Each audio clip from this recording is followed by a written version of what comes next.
করতে যার জন্ম গেল রে, আবার তুই লোক করেছি হাতে আবার জপমালা।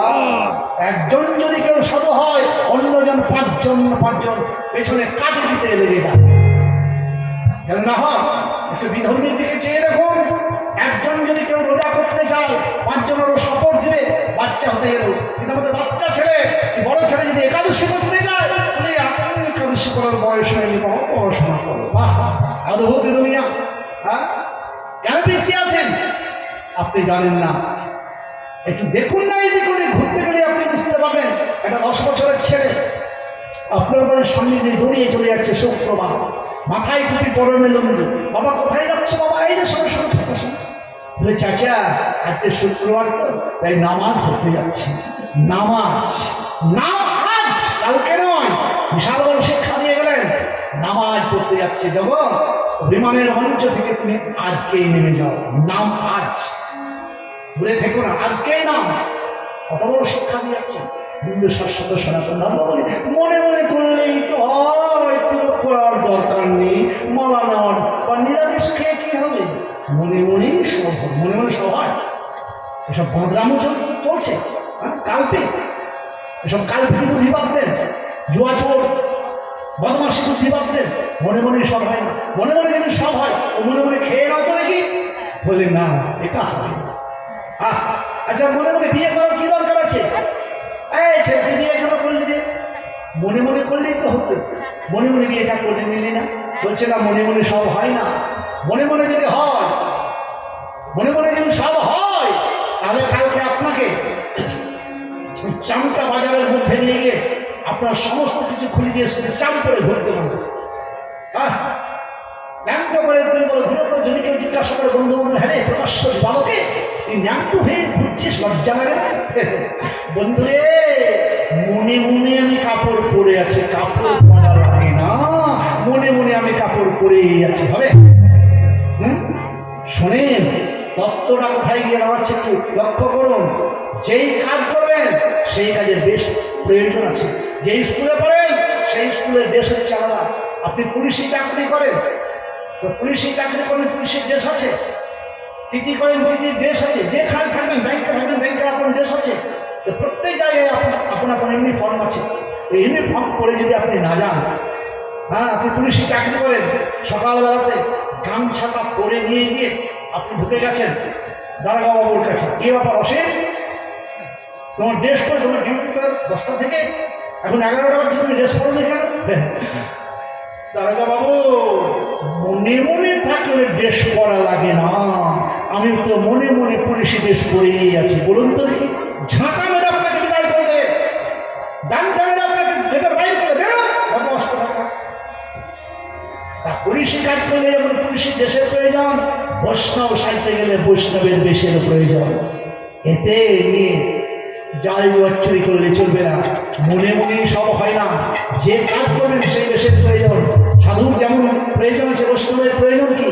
তিলক, মালা, টিকি, এগুলি প্রয়োজন আছে। আর মনে মনেই সব জিনিস হয় না। এসব বদমাশি ছাড়া অন্য কিছু না। পরমাপ্রত্য কৃষ্ণমতী রাধা ঠাকুরানী বলছে যে, সখিনী আমি মনের মতো মানুষ পেলাম না, কিন্তু কৃষ্ণ কথা বলবো, হরি কথা বলবো।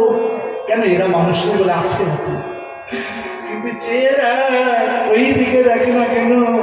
ওই যে কেউ তো বাদাম খাওয়া নিয়ে ব্যস্ত, কেউ বা এদিকে এদিকে ঘোরাফিরি দিয়ে ব্যস্ত, কেউ আবার ঠ্যাঙের ভবিষ্যৎ করে রেখেছে। ওই দেখ, মানে সামনের দিকে এতটা জায়গা ছেড়ে রেখেছে, খাসতে যদি যায় ট্যাংটা মিলবে, ঠ্যাঙের ভবিষ্যৎ।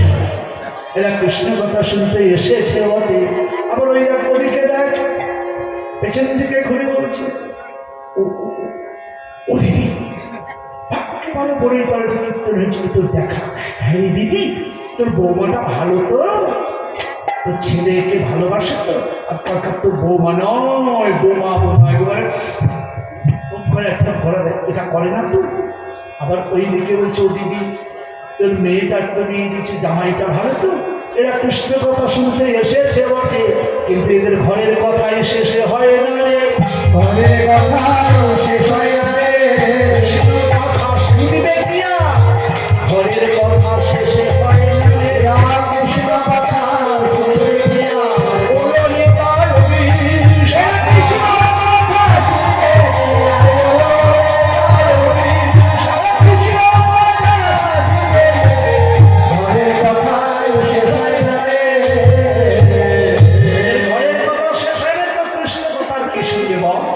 তোরা যখন এসেছিস এত রাত্রে, বলে হ্যাঁ রে, তোদের বাড়ির আশেপাশে কৃষ্ণ কথা হয়নি, সেখানে শুনে নিতে পারতিস।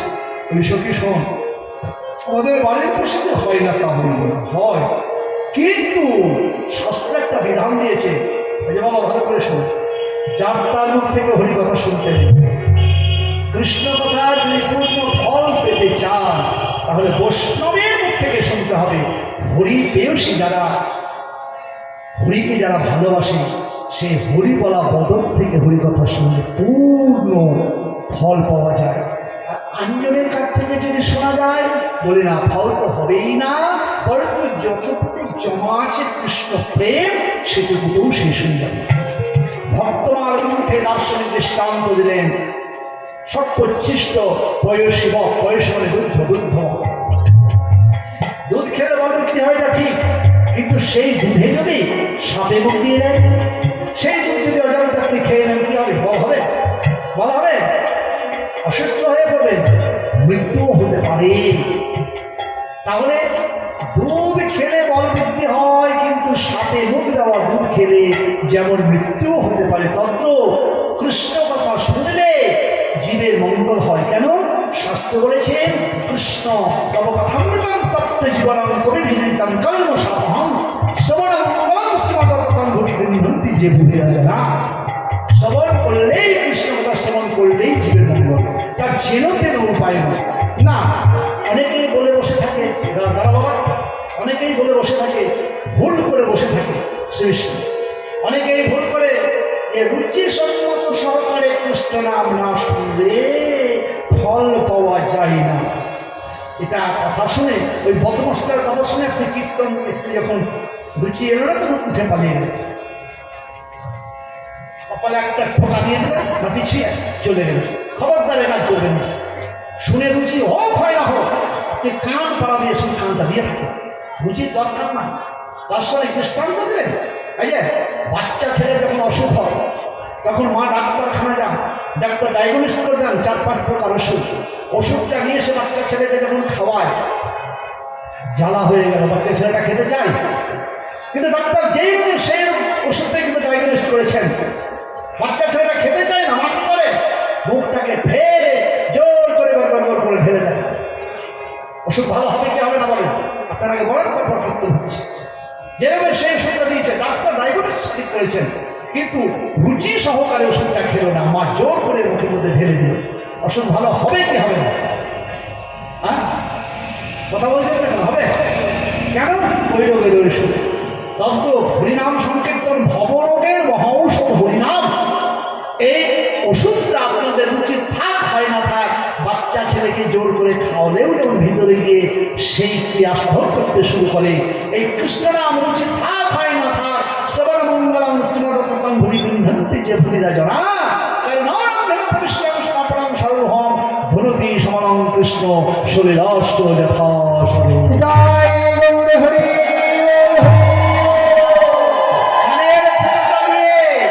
এই হরিনাম সংকীর্তন ভবব্যাধির মহাঔষধটা শুধু খাইয়ে যান, শুধু শুনিয়ে যান, সুন্দর পুষ্টিমান কি হবে? আপনাকে আর রুচি থাক হয় না থাক, আপনার ব্যাধি থাকবে না। ব্যাধি কেন সরে গিয়ে সুন্দর কৃষ্ণ প্রেম হৃদয় হয়ে গিয়ে আপনার চিত্তে কৃষ্ণদয় হবে, আপনি কৃষ্ণকে সরায় দেখতে পাবেন। প্রশ্ন জাগে না যে ভক্ত চিনব কি করে? আমি ভক্ত চিনব কি করে? বলে দেখুন বাবা, ওই দ্রক্ষ মালা জুড়িয়ে মেরে আমি তিলক কাটি সাদা সর্বক্ষণে, ভক্তকে এটা বলে বেড়াতে হয় না। ভক্ত দেখলেই চেনা যায় এটা ভক্ত। বলে কি করে চিনব? শাস্ত্র সেটা বিধান দিয়েছে। কি বললেন? তুমি দেখো, যারা কাঁঠাল খায়, পাকা কাঁঠাল যারা খায়, তাদেরকে প্রচার করে বেড়াতে হয় না। ভাইরে 500 টাকা দিয়ে কাঁঠাল কিনেছিলাম, কাঁঠালটা খেয়েছি, প্রচার করতে হয় না। কি হয়? কারণ সামনে যখন সে গল্প করে, যে কোনো গল্প করে, কাঁঠালের ধর্ম হচ্ছে বুঝবে না? আমি পরীক্ষা করে দেখি, আমার কথাটা শুনে। পাকা কাঁঠাল খেলে কাঁঠালের ঢেকুর উঠবেই। তদ্র যারা কৃষ্ণ নাম করে ভক্ত, ও যতই খারাপ হয়ে সে থাক, যেমন করে ছেড়ে সে থাক না কেন, যে কোনো গল্প করবেন, গল্প করা মাত্র নয়, তার চোখ দিয়ে ঝরঝর করে জল পড়বে আর মুখটা তাদের হাসবে। মধু কৃষ্ণ প্রেমে যায় অন্তরে লেগেছি, দেখিলে যায় সেনা ওটা রাখি ছল ছল বহে প্রেম জল, ওটারে আঁখি ছল ছল বহে প্রেম জল।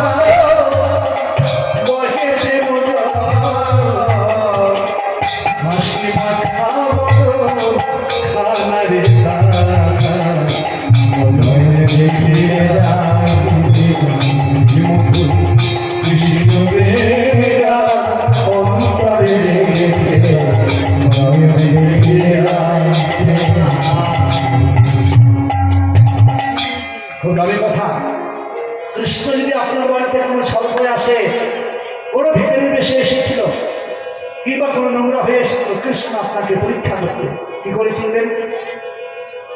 জেনে রাখেন, কোনোদিন যদি কৃষ্ণ আপনার বাড়ি আসে যে কোনো বেশে, আপনি কৃষ্ণকে সহজেই চিনে নিতে পারবেন। না জানা থাকলে পারবেন, সিমটন যদি জানা না থাকে যে এটা হচ্ছে সিমটন ডেঙ্গু জ্বরের, তাহলে অকালে মরবে। আর যখন জানবেন এটা ডেঙ্গু জ্বরটাই হয়েছে, এটা সিমটনটা ডেঙ্গু জ্বরের মতো মনে হচ্ছে, তবে তো আপনি তাড়াহুড়া করে ডাক্তারখানা নিয়ে যাবেন। আর থাক কোনো রকম জ্বর হয়েছে, তার ট্যাবলেট ক্যাপসুল ফাইভ চার খান, ফার্মেসি থেকে এনে দেবেন, না রোগীটা বাঁচবে না, 72 ঘন্টার মধ্যেই হবে। আর সিমটন যদি দেখতে পান, ঠিক তেমনি কৃষ্ণ এসেছিলেন সিমটন যদি আপনি বুঝতে পারেন, তাহলে কৃষ্ণকে অতি সহজেই ধরতে পারবেন। আর সিমটন জানা না থাকলে আপনি কিন্তু কৃষ্ণ আসলেও ধরতে পারবেন না, ওই ডেঙ্গু জ্বরের মতো। সিমটনটাকে শাস্ত্র বললেন কৃষ্ণ চেনা যায় চরণে, আর ভক্ত চেনা যায় মরণে, নয়নে বা মরণে চেনা যায় ভক্তকে, আর কৃষ্ণকে চেনা যায় চরণে। কি করে চিনব না? কৃষ্ণের চরণে আছে, চরণ তলে আছে 19টি চিহ্ন। কৃষ্ণের চরণ তলে আছে 19টি চিহ্ন। ওই বাটে যেখানে পড়বে সেখানে ঘুরুর ঘুরুর করে ভ্রমরা উঠবে এবং চিহ্নগুলো আপনি দেখতে পাবেন।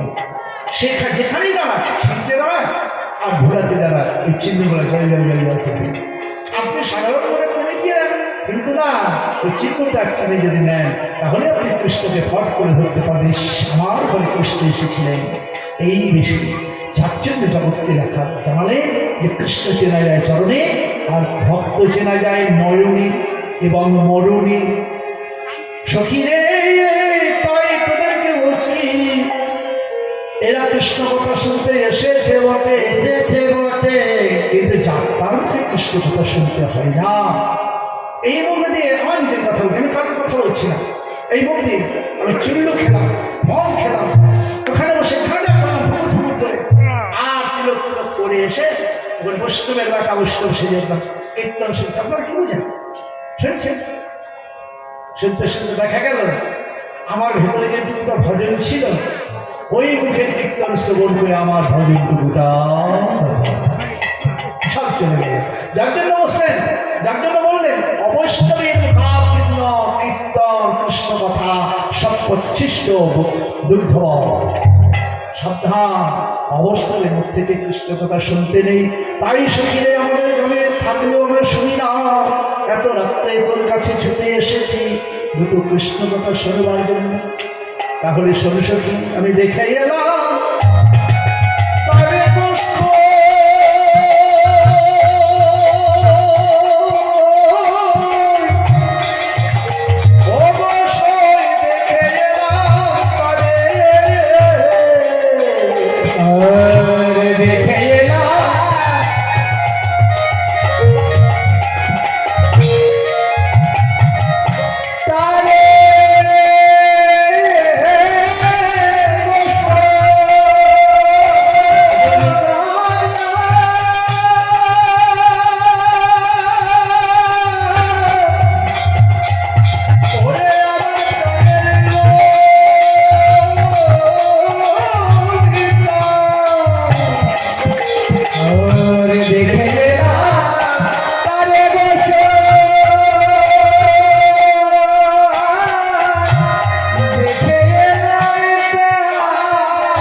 কথা বলবো বল, তোরা আমার বড় সুখী, তোরা বলবি না তো কি অন্যজন বলবে নাকি?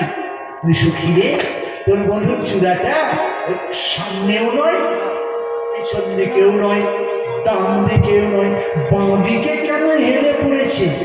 শোন সুখী, বৈষ্ণব পদকবি বলছে, শোনো গো, কেন চূড়াটা হেলে পড়েছে এটা রাধারানী বলবি না, আমি বলে দিচ্ছি। তুমি আবার ডালে ফোড়ন দিতে এলে কি জন্য? বলে শোনো, আমি না থাকলে তো হবেই না, রাধারানীর কথাটা আমি বলে দিচ্ছি, এটা রাধারানী বলতে পারবেন না, আমি বলে দিচ্ছি। একদিন গোবিন্দ আভরণগুলি মানে অলঙ্কারগুলি খুলে রেখেছে, পাশাপাশি রয়েছে চূড়ায় আর নুপুর। তো ওই নুপুর আর চূড়া পাশাপাশি একটু ঠেকাঠেকি হয়ে যাচ্ছে। এর মধ্যে অবস্থায় চূড়া বলছে, এই নুপুর একদম সরে যা, সরে যা। কেন গো? ও চূড়া, অত ঘৃণা করছো কেন আমাকে? বলে ঘৃণা করবো না, তুই থাকিস গোবিন্দের চরণে, আমি থাকি উপরে। এই জন্যই বলি, শোন এই নুপুর, তোকে ছুটে গেলে আমার সম্মান চলে যাবে, আমার সম্মান চলে যাবে। হ্যাঁ, হবে না, ছবি না। বলি শোন, এই যে বাস্তবিক কথা, কোনো বড় লোক, বিশাল বড় লোক, আর ওই পথের ভিখারিটা যদি ওই বড় লোকটাকে লেড়ে দেড়ে করে কথা বলে, তুই তুৎকার করে, সম্মান থাকবে? আর তাকে যদি ছুঁয়ে নেয়, সম্মান থাকবে না, ছুটে যা। বলে না, আমাকে তুই ছুবি না, আমি গোবিন্দের মাথায় থাকি, তুই থাকিস পায়ের তলা। তখন নুপুর বলছে, ওরে অহংকারী চূড়া রে, এতদিনে বুঝলাম যে তুই সবসময় এমনি করে কেন হাঁটিস সোজা হয়ে। হ্যাঁ, বলি শোন, গোবিন্দকে পেতে গেলে আগে নিচে নামতে হবে। শোন, একটা গাছে যদি কেউ চাপতে যায়, এমনি করে গাছে চাপতে পারে বাবা? না, গাছ থেকে এমনি করে ধরতে হয়, কোনটা? তাহলে বড় যদি হতে চাও, ছোট হও, তবে এমনি করে গাছে চাপা যাবে না, ছোট হও, মানে বড় যদি হতে চাও, ছোট হও, তবে কবি ভাষা। আরে তুই যে মাথায় থাকিস গোবিন্দের, কত সাধু গুরু বৈষ্ণব যোগী ঋষি তপস্বী এমনকি ব্রহ্মা মহেশ্বর সবাই বলে, হে গোবিন্দ তুমি চরণের দাস করে দাও, হে গোবিন্দ চরণের দাস করো, চরণের দাস করো। এই অহংকারী চূড়া, কোনদিন শুনেছিস হে গোবিন্দ তুমি মাথার দাস করো? বলে কেউ? তুই তো থাকিস মাথার উপরে, তো কেউ কখনো বলে যে মাথার দাস করে দাও, মাথার দাস করে দাও? সবাই বলে চরণের দাস করে দাও। তো যে চরণের দাস হতে কত মুনি যোগী ঋষি তপস্বী ব্রহ্মা মহেশ্বর সবাই চান, সেই চরণে গোবিন্দ আমাকে ধারণ করেছে, দাস করে রেখেছে। দামকার হলো রে, বরং তুই আমাকে ছুবি না, তোর মতো রাজ অহংকারে ব্যক্তি যদি আমাকে ছয়, তাহলে আমার ভোজন নষ্ট হবে, আর ভোজন নষ্ট হলে আমি গোবিন্দ চরণ ছাড়া হয়ে যাবো। যার জন্য তুই আমাকে ছুবি না। এতদিনে প্রথম অনুশোচনা হলো চূড়া। তাই তো এতদিন তোর সঙ্গ না করলে তো আমি অহংকারে মত্ত হয়েই থেকে যেতাম। বলে শোন, বিশ্বকবি রবীন্দ্রনাথ ঠাকুর বলেছেন, যদি গোবিন্দকে পেতে চাও তাহলে এমনি হবে না। অর্থ বোঝাবো তো, মাথা নত করে দাও হে তোমার চরণ ধুলার তলে, মাথা নত করে দাও হে তোমার চরণ ধুলার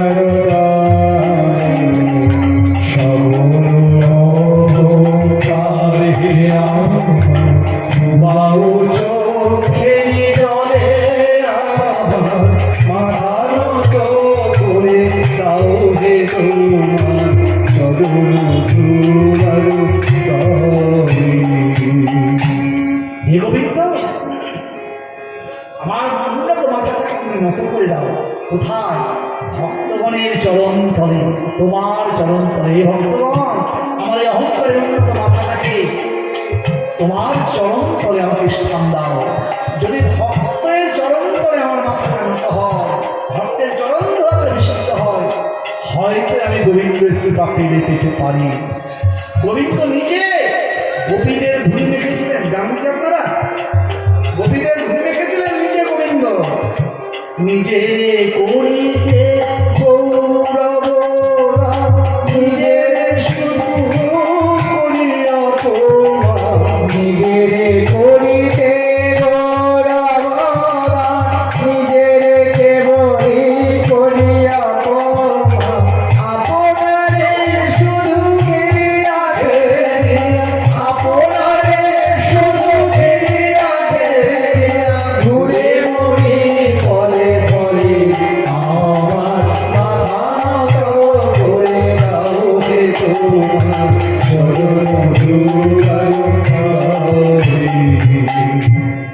নিজেরে করিতে গৌরবদান নিজেরে শুধু করি অপমান। আমি বড় আমি বড় করতে গিয়ে আমার অবস্থাটা কি হলো? হ্যাঁ, আমি শেষ, আমি বড়। শোনেননি, গুরুদেব নদী পার হবে বলে বসে আছে। বেলা 9টা বেজে গেছে, 10টা বেজে যাচ্ছে, তবুও যাচ্ছে না গুরুদেব। কেন? একটা জোর গঙ্গার মতন সোতা আছে, জলটা পার হয়ে যেতে হবে ওই পারে, তাহলে আপন বাড়ি যেতে পারবে। কিন্তু জলটা পার হতে পারছে না। এক বুক জল হবে কি এক কোমর হবে, জলটা পার হয়ে গেলে ওপারে যেতে পারবে, কিন্তু যেতে পারছে না। কেন জানেন? পাঁজিতে লেখা উঠেছে এই সময়ের মধ্যে যদি কেউ জলে হাত দেয় বা জলে নামলে লোহা হয়ে যাবে, পাথর হয়ে যাবে। সত্যি কিনা পরীক্ষা করবার জন্য আঙুলটা দিয়েছে, যে আঙুলটা দিয়েছে পাথর হয়ে গেল। জানেন না, দুর্যোধনের শরীরটা পাথর হয়ে গেছে, লোহা হয়ে গেছে। কিন্তু এখানে কলা পাতা বেঁধেছিল বলে এটা হয়নি। কৃষ্ণের ইচ্ছা, যেই আঙুলটা দিয়েছে সঙ্গে সঙ্গে পাথর হয়ে গেছে। বসে আছে, কখনই যোগটা পার হয়, যোগটা পার হয়, আমার আঙুল পাথর হয়ে গেল, নামলে তো আমি পাথর হয়ে সেখানে থেকেই যাব না, আমি যাই। বসে আছে বরগাছতলাতে। এমন অবস্থায় তার প্রিয় শিষ্য, একটা শিষ্য এসে বলছে, গুরুদেব আপনি এখানে বসে আছেন, কি ব্যাপার? চলুন চলুন আমার সঙ্গে চলুন।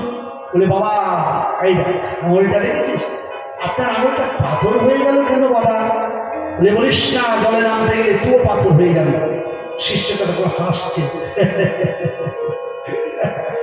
অদ্ভুত কথা শোনালেন বাবা, জলে নামলে পাথর হয়ে যাবে? হ্যাঁ, আপনি যদি না থাকতেন তবে হতাম। আপনার কৃপা স্বয়ং আপনি ভগবান জীবের নিষ্ঠার বাড়ি নন্দ সুত হরি ভুবনের প্রকাশন গুরুরূপ ধরি। আর আপনি স্বয়ং আছেন। গুরু রুষ্ট হলে কৃষ্ণ রাখিবারে মানে, আর কৃষ্ণ রুষ্ট হলে গুরুদেব রাখিবারে পারে। বা আপনি সন্তুষ্ট হয়েছেন, আর ওই জলটা শেষ পর্যন্ত আমাকে পাথর করে দিবেন? দেখেন, আমাকে পাথর করতে পারবে না। গুরুদেবের চরণের ধুলিগুলো নিয়ে গোটা গায়ে মেখে নেবে। ভালো করে লক্ষ্য করবেন, গুরুদেবের চরণ ধুলিটা নিয়ে গোটা গায়ে মেখে নেবে। গোটা গায়ে মেখে নিয়ে গুরুদেবের চরণে হাত দিয়ে একটু ধুলোগুলো খেয়ে নিল, মাথায় মাখলো, গায়ে মাখলো, সব জায়গায় মেখে। হ্যাঁ হ্যাঁ, ওটা থাকলে ওটা তো মাখালো। এইবারে কি করলো?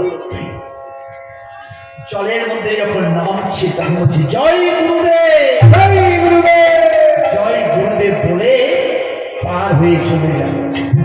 গুরুদেব এই দেখুন আপনি আসুন, আমি তো পার হয়ে গেলাম। গুরুদেব ভাবছে, পারে আমার শিষ্য আমার নাম নিয়ে পার হয়ে গেল। পার হওয়ার ওষুধ আমার শিষ্য নিয়ে পার হয়ে গেল, আমি বসে আছি। ওষুধটা কিনে নিল আমার চরণ ধুলি, তার মানে তার পায়ের ধুলিগুলো কিনে গোটা গায়ে মাখতে লাগে। গুরুদেব নিজের পায়ের ধুলি গোটা গায়ে মাখতে লাগে, মাথায় মাখলো, গায়ে মাখলো, চোখে একটু খেললো, সুন্দর করে কি বলে পার করে, মন্ত্রটা কি বলেছিল? জয় গুরুদেব। তো গুরুদেব তো আমি, অন্য কেউ তো না। তখন ধুলি ধুলি মেখে নিয়ে বলছে, জয় আমি।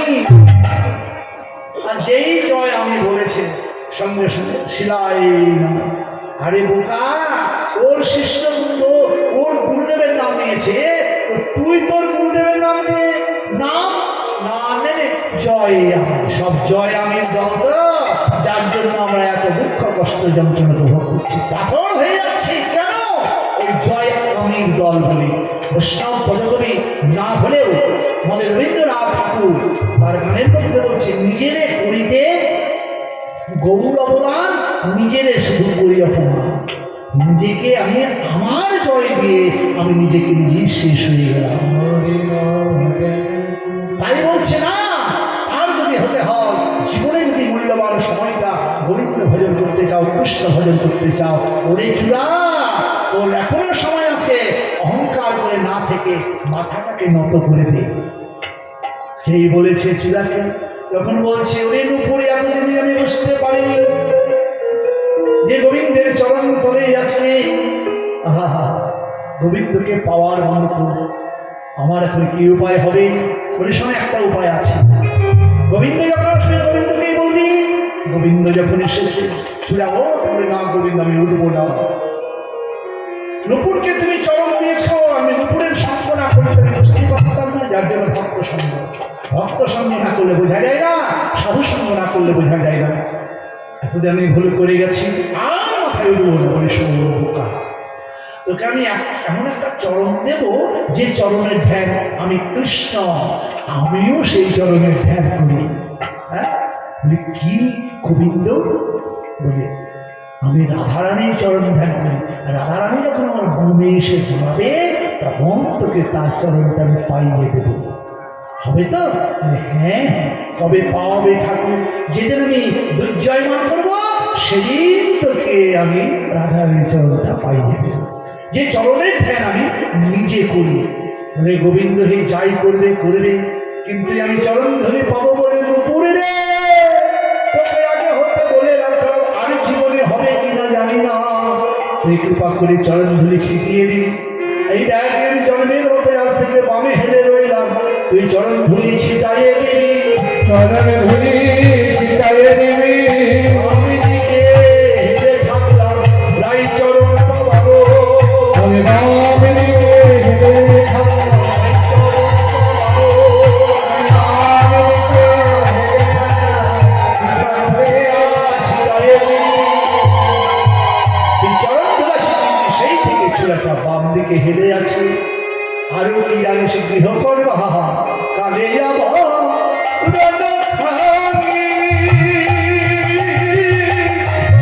চন্দনেতে মাথা।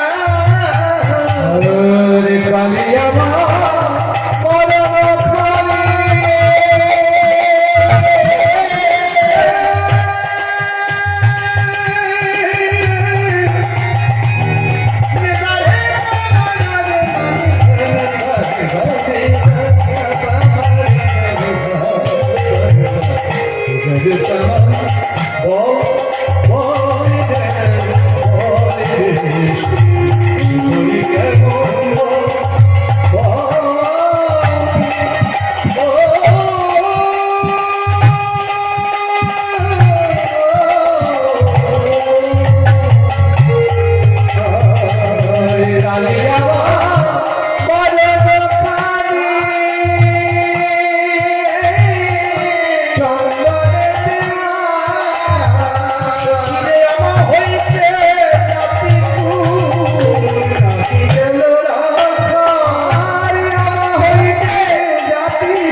বসে বলছে কৃষ্ণ প্রেমে এটাই রীতি।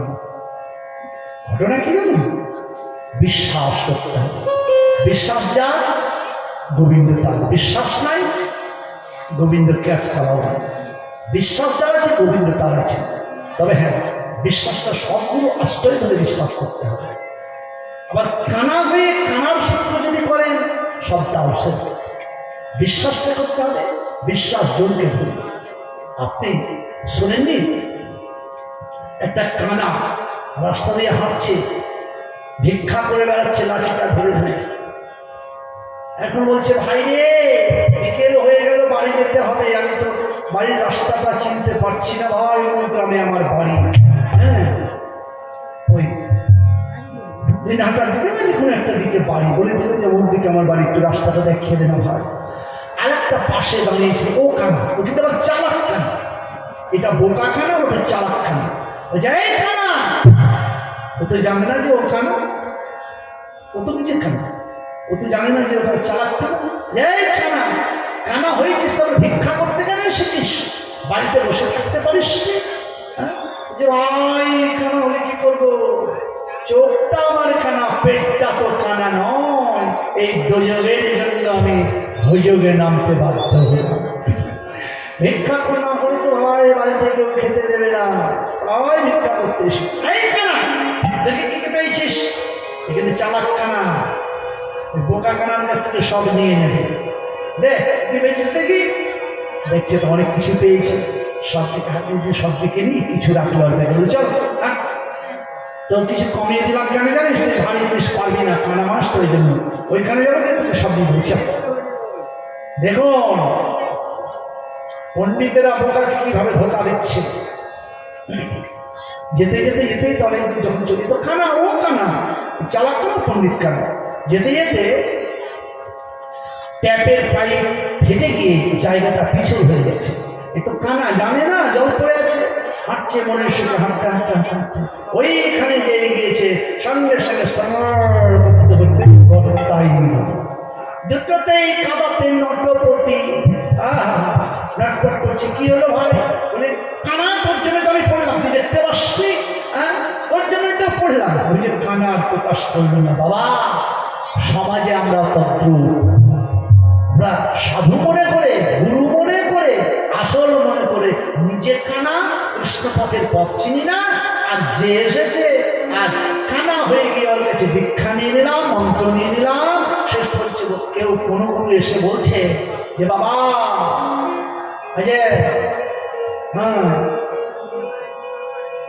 মাছ মাংস আনি, কিনে আনা চাই, সব খেতে নেই, এসব করতে নেই, করো না। কোনো গুরুদেব এসে বলছে বাবা খাও মাগুর মাছের চল, মুখে হরি হরি। আবার কোনো গুরু এসে বলছে বাবা তোমার মনে যাচ্ছে তাই খাও, খেয়ে যাও, খেয়ে যাও, তুমি খাও, তোমার উচ্চত্ব গোষ্ঠী মানে পেন্ডেশন দিয়ে খাও। কিন্তু শাস্ত্র কি বলবেন যে না, এটা করেছি যুগ, এই যুগে প্রাণী হত্যা নিষেধ, জীব হত্যা নিষেধ। তবে এত যে করছি, শোনেন আমার কথা যদি ওরা ভালো মতে নেবে যারা খায় না, যে না বলাই ভালো, কিন্তু না বললেও তো পারছি না। ভাগবত কি বলছেন? আপনারা কীর্তন শুনতে এসেছেন শুদ্ধ মনে, আপনাদেরকে না বললেও তো নয়। শাস্ত্র বলেছেন এই যুগে যে কোনো প্রকার নেশা, যে কোনো প্রকার নেশা, তাম্বুল গাঁজা আফিম মদ, যে কোনো প্রকার নেশা, শরীর হচ্ছে দাঁত, যমরাজের দুয়ারটা আপনাকে দেখিয়ে দেবে। কাজে সব চলবে না কলিযুগে।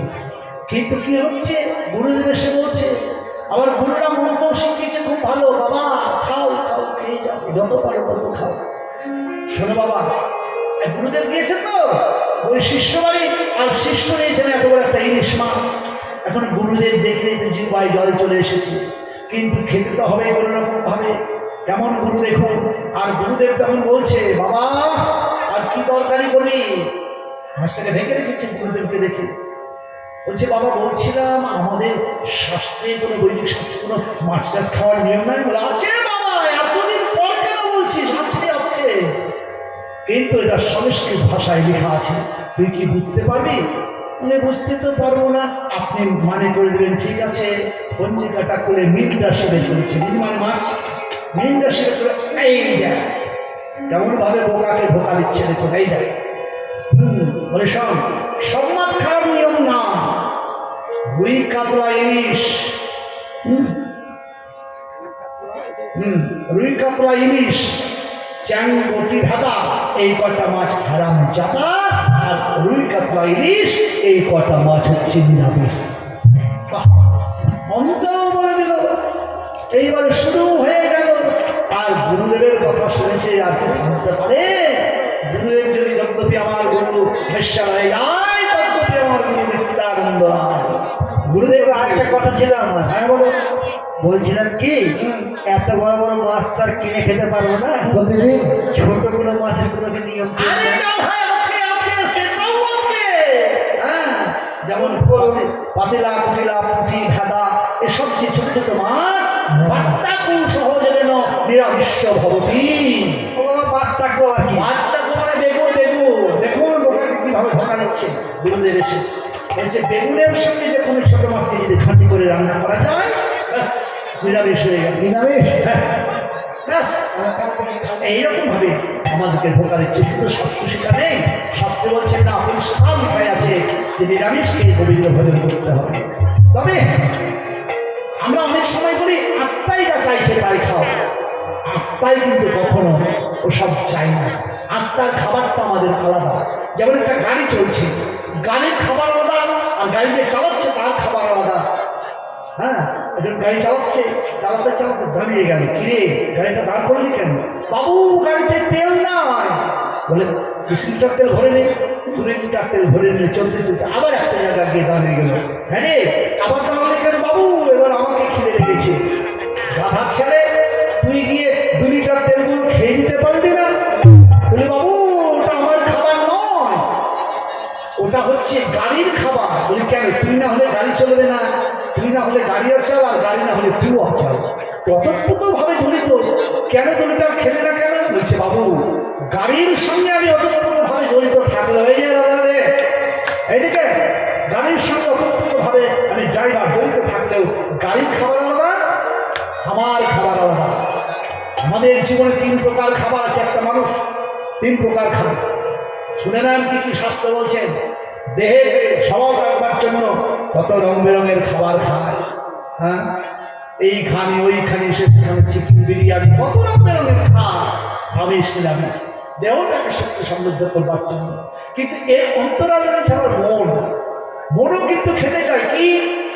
1 আঙুলের খাবার, না তো 2 আঙুলের খাবার, না তো 3 আঙুলের চুরুট খাবার, না তো 5 আঙুলের এই খাবার। কত রঙের খাবার আছে, খেতে চায়।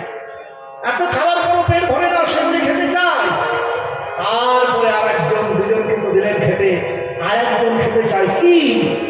বলি শোনো,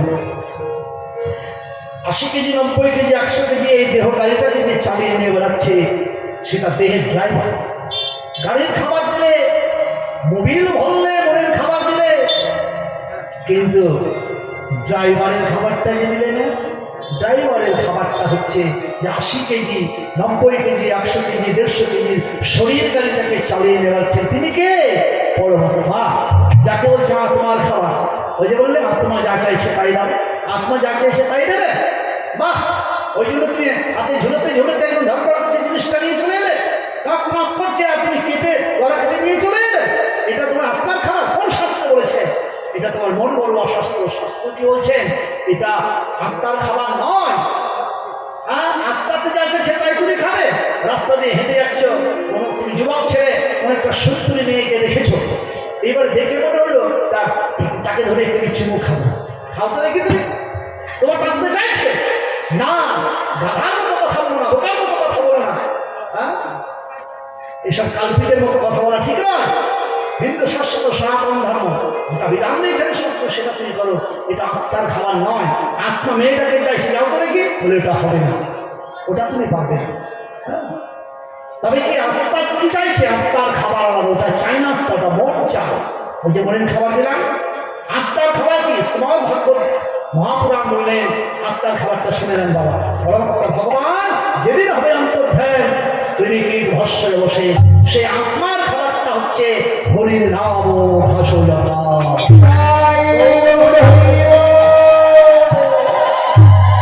ভাগবতটা খুলে দেখে নেবেন।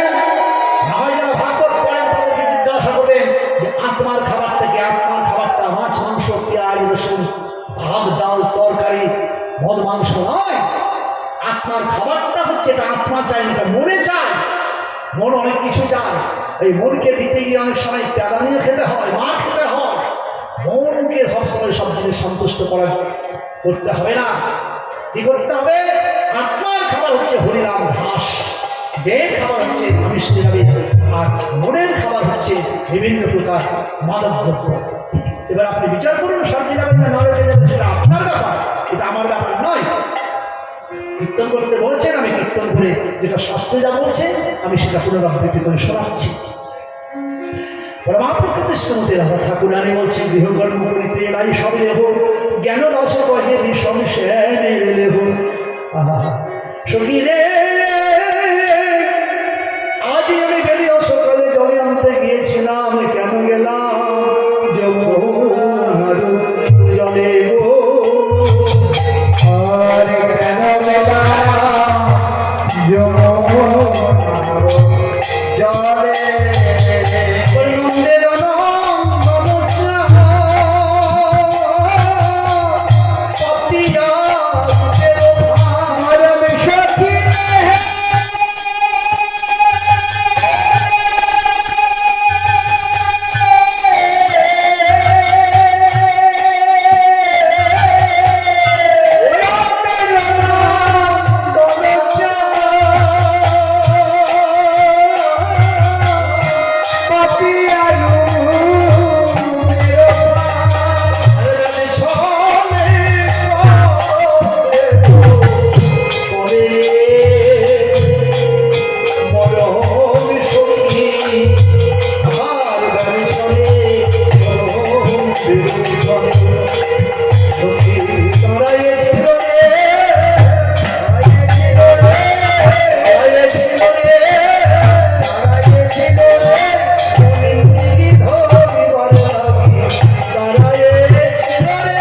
আমার মনে দেখি ধরিবার আজি দাঁড়াইছিল রে। মনে দেখি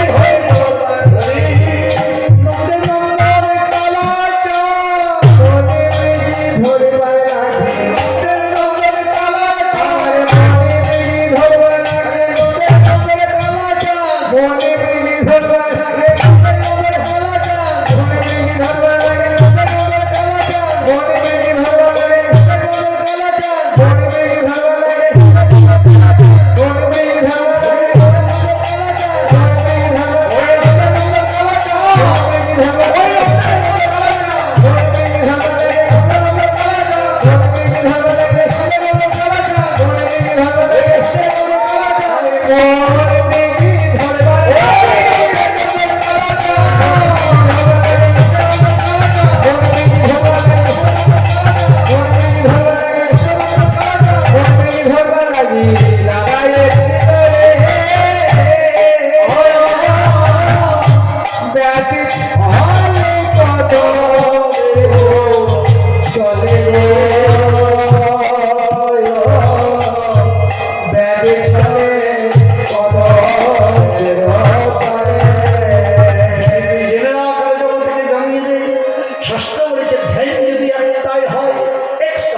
हिंदी भाषा एक सदे तो सब पाए सब सदे तो सब जाए একজনকে যদি আপনি নিষ্ঠাভাবে ধরে থাকেন সেটা হবেই হবে। আর যদি সবজনকে ধরে ব্যাস সব কোনোটাই হবে না। এটা নেব না, একটু ছোট করে একটা ঘটনা মনে পড়ে। আম কুড়োতে গিয়েছিলাম বাগানে, 3টে আম পড়েছে। এখন আমার গায়ে লেগেছে, আমটা দিয়ে চলে গেল। মনে করলাম ওইটাকে ধরে ওটাকে ধরতে গেলাম, না না এটাকে ধরে এটা শেষ পর্যন্ত একটা আম পেল না। আমার নিজের জীবনের ঘটনা। তো এটা দেখে একটা বিশাল শিক্ষা যে যদি একসাথে একটা আমের দিকে ধরে যেতাম একটা পেতামই। হ্যাঁ, তো ব্যায়াম ছাড়া কদমের তলে দাঁড়িয়ে আছে আমার মন দিকে ধরবার জন্য সহ্য ধৈর্য একসাথে তো সব সাথে। হ্যাঁ, চাইতে শেখো গোবিন্দের কাছে। গোবিন্দের কাছে যদি চাইতে ভালোভাবে না শেখো, হাজার করলে হাজারটা চেয়ে গোবিন্দের কাছে পাবে না। সুরদাস বলে একজন কবির নাম আপনারা শুনে থাকবেন, দোহা সুরদাসজি। তো সুরদাস বৃন্দাবনে ভজন করছেন, হে গোবিন্দ করতে করতে করতে করতে গোবিন্দের সাক্ষাৎ তার কাছে এসে উপস্থিত। হে সুরদাস, জলদি से জলদি সে বলো। সুদাস এমনি কবি ছিলেন বৃন্দাবনে। তখন বলছেন, হে গোবিন্দ, তুমি তো দেখতেই পাচ্ছ আমার দুটো চোখ নাই, অন্ধ, দুনিয়াধার চোখ থাকতেও আমার দৃষ্টিশক্তি ফিরিয়ে দাও না গোবিন্দ। তথাস্ত। দেখো আমাকে, আহা হা হা, তুমি কত সুন্দর গোবিন্দ। আহা, অধরে মুরলী, কানে কুণ্ডল, 24.5টি চাঁদ জল জল জল জল করছে, আঙুলে 10টা, চরণে 10টা, 24.5টি চাঁদ, তাই তো? শুনলাম 24.5টি চাঁদের কথা। আঙুলে 10টা চাঁদ, পায়ের নখে 10টা চাঁদ, 10 10 20, 2টি গণ্ড, একটি কপল, একটি বদন চন্দ্র, এ হলো 24। আর একটা আছে, সেটা হচ্ছে জপফলা। জপফলাকে অর্ধক্ষর বলে গণ্য করা হয়েছে। তাছাড়া কয়েলয়ে দেখি যেটা, সেটা পরমদার শ্রীগুরুদেব অর্ধচন্দ্র দেখেন। এটা করতে গেল। আর দর্শনে যদি যান তাহলে মা যশোমতী আমার অর্ধচন্দ্র চুলের মধ্যে বেঁধে, আজ মাঝে অনেক মায়েরা, আজকাল দেখা যায় না কি জন্য, চোরের ভয়ে, গন্ডার ভয়ে শেষ পর্যন্ত দিতে গেলে আমার ছেলেটার জীবন যাবে, যার জন্য আজকাল দেয় না। ঘরের মধ্যে থাকে ততক্ষণ দেয় অর্ধচন্দ্র। এই 24.5টি চাঁদ। আহা, কত সুন্দর তুমি, নাকটা কি সুন্দর তোমার গোবিন্দ, মৃদু হাসি, অধরে হাসি, কালা চিকন কালা, নয়নটা দিলে গোবিন্দ না আমরা দেখতে। সুদাস দেখা হয়েছে, তাহলে এবার আসি। দাঁড়া দাঁড়া দাঁড়া, তুমি দিলে বটে, কিন্তু সারা জন্ম ভিক্ষে করি, কেউ দেয়, কেউ রাত্রি মেরে তাড়িয়ে দেয়, ঝাঁকা মেরে তাড়িয়ে দেয়, পেট ভরে তুমি খেতে পাই না। গোবিন্দ একটু বড় লোক করে দাও না গোবিন্দ, ধনী করে দাও না। বাহ, ধ্যান করলে চোখের জন্য অর্থবিত্ত চাইছে, আর কিছু চাইব না গোবিন্দ, তুমি দাও না। অথাস্ত জাতি দাও গোবিন্দ। এবার তাহলে আসি। গোবিন্দ দাঁড়া দাঁড়া দাঁড়া দাঁড়া দাঁড়া, চলে যাচ্ছে। হে ঠাকুর, 10 বছর বিয়ে হওয়া হয়েছে, 10 বছর হয়ে গেল বিয়ে হওয়া। আমার মতন একটা কানা ছিল, আমার মেয়ের মতো কানে, তাও তো বাবা বলে ডাকতো। গোবিন্দ, আমাকে একটা ছেলে দিয়ে দাও। এই সুদাস, আঙুলটা ধরলি, হাতটা ধরলি, কবিজি ধরলি, এবার আমার গলাটা ধরতে আসছিস। মানুষের আশা খাওয়া মেটে গো বাবা, এই যে মানুষের আশা মেটে, চাইতেই থাকবি, চাইতেই থাকবি। শোন, তোকে চোখও দেবো না, আবার আমি যাওয়ার সঙ্গে সঙ্গে কানা হয়ে যাবি, ধর্মিত্বও দেবো না, তোকে ছেড়েও দেবো একটা, যে কোনো একটা। দেখুন, একসাথে সব জায়গা চাওয়ার মতো যদি গোবিন্দের কাছে একটা জিনিস চাইতে পারেন, সব পেয়ে যাবে। আর চাইতে না জানলে এত চেয়েও কিন্তু কোনো জিনিস পাবে। সুরদাসে অর্থেরও প্রয়োজন, ভিখে চোখটাও প্রয়োজন, খানা, ছেলে মেয়ে নাই, তিনটেই তো প্রয়োজন। কি চাই, কি চাই, কি চাই? কৃষ্ণ নাম হরিনাম বড়ই মধু, যে জন কৃষ্ণ ভজে সে বড় ভজে অত্যন্ত চালাক হয়। দেবে ঠাকুর, দেবেন তো, দেবো দেবো দেবো। ঠাকুর কিন্তু একটা বেশি দেবো না। ঠাকুর, হে এই বর আমাকে প্রদান করুন, যেন সোনার খাটে বসে আমার নাতনি নিয়ে আমি দুজন ঘরে দেখতে পাই খেলা করছি। সোনার খাটে বসে আমি নাতনির সঙ্গে যেন খেলা করছি, তা যেন দেখতে পাই গোবিন্দ। যথাস্ত চাইছে বাবা, চেয়েছে একটা, কিন্তু পাওয়ার তিনটে হয়ে গেল। সোনার খাট কাঠ থাকে, আমার মতো আপনার মতন কাঙাল মেয়ে দিয়ে দেবো, 3 আনা চেয়েছে তো 2.5 আনা দিচ্ছি, 3 এটাই বাঁচলে মেয়ের। হ্যাঁ, তাহলে 3 আনা যায় 2.5 আনা দিচ্ছি, 3 আনা দিচ্ছি। তো সোনার খাট কাঠ থাকে, তাহলে অর্থ পেয়ে গেল, দেখতে পাই, মানে চোখ, নাতনি, তার মানে ছেলের আবার ছেলে হলো, সব পেয়ে গেল। চাইতে যদি জানো তাহলে একসঙ্গে সব পেয়ে যাবে। তোমরা কাল বিলম্ব না করে গোবিন্দের কাছে চাইতে শেখো, তাহলে মনের আশা পূর্ণ হবে, মনের আশা পূর্ণ হবে। আমার চাইতে গেলে আমার প্রাণ গোবিন্দের